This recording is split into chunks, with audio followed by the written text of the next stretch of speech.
Rethink is an opportunity for youth, such as myself, to come together, make a change in their schools, learn new stuff, and have fun. Rethink is a youth-based nonprofit organization that puts youth voices into schools after Katrina. We just try our best as kids to actually get our voices out and to make it known that we are the experts and that we do know what is going on in schools. So it's about time that someone listens to us. In the summer program at Rethink, you get to express yourself and get to tell people how you feel about your school and how do you want to change it, other than being like, ooh, I don't like this, I don't like that. You could be like, I don't like this because, and because of that, I want to change this.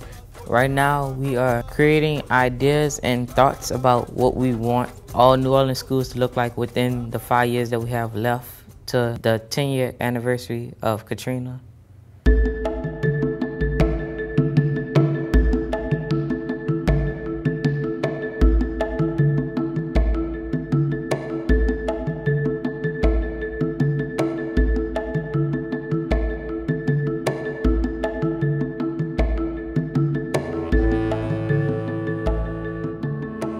Restorative justice is meant to replace the way in which students in general are disciplined now, because like now we're either suspended, put in detention, or even expelled, and that doesn't really solve anything.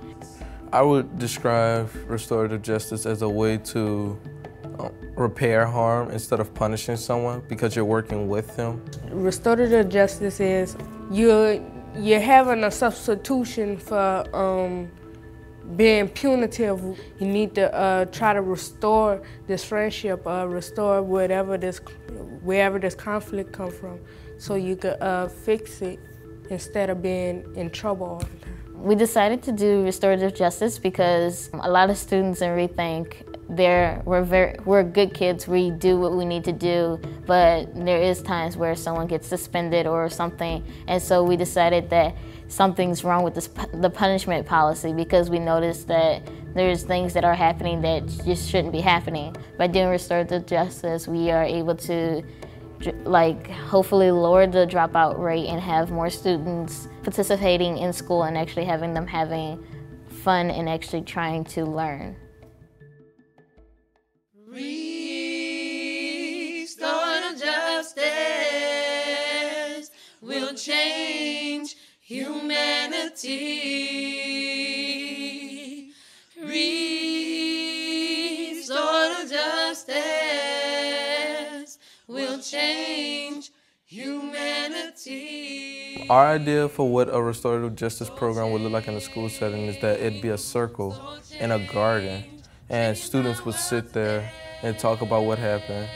The ideal setting for a restorative justice setting to be, it's in a quiet, peaceful place that people can really get personal with the stuff that they're talking about. What you do, you have a reconciliation circle, which is a circle that whoever's involved in this conflict, anything that's going on that you need to talk about before you suspend someone, you sit in a circle and you talk about how did it affect you, who did it affect, what do you feel, and how can you bring forward a solution to this problem.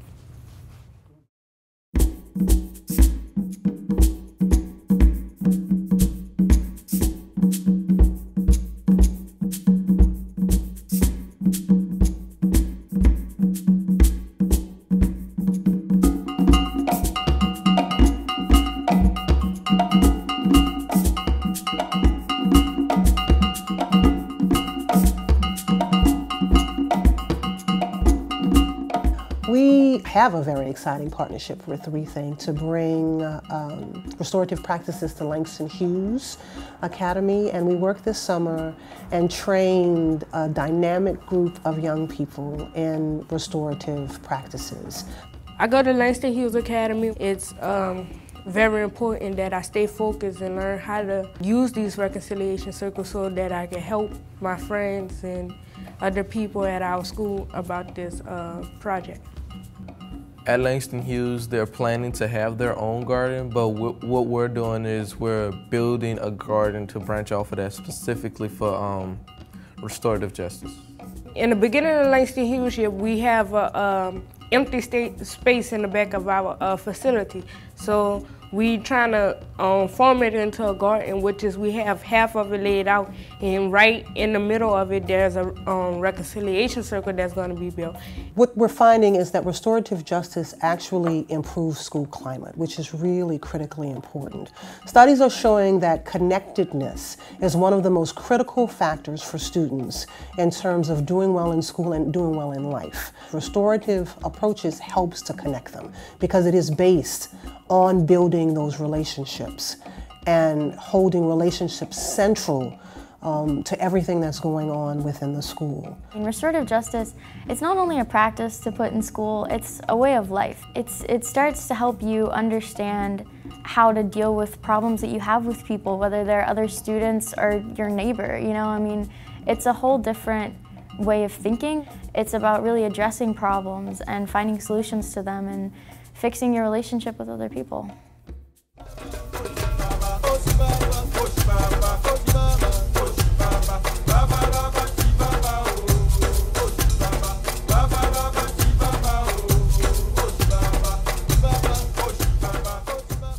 In 10 years, I hope for most of the population to be back for New Orleans and that more business to be back.